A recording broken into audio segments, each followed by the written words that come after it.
Welcome to Azure Data Factory. In this video, we are going to discuss Introduction to Azure Data Factory.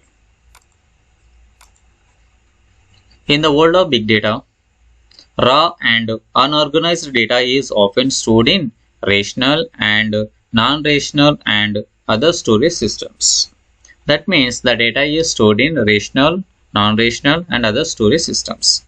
However, this raw data on its own, raw data doesn't have a proper context or meaning to provide a meaningful insights to analysts, data scientists, and business decision maker as the data is raw and it is stored in rational and non-rational. So it's become difficult to understand or analyze the data.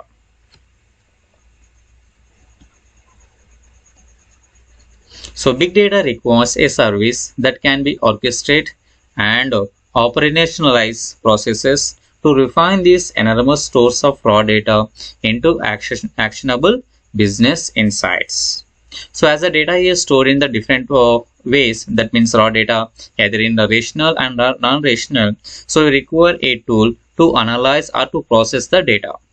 So a data factory is a managed cloud service. So data factory, so we are using here Azure Data Factory.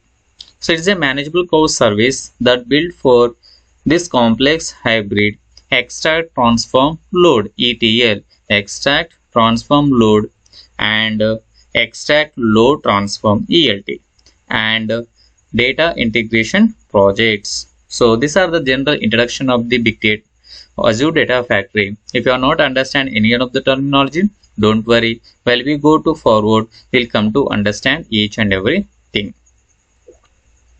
So what are the things we are going to cover under the Azure Data Factory?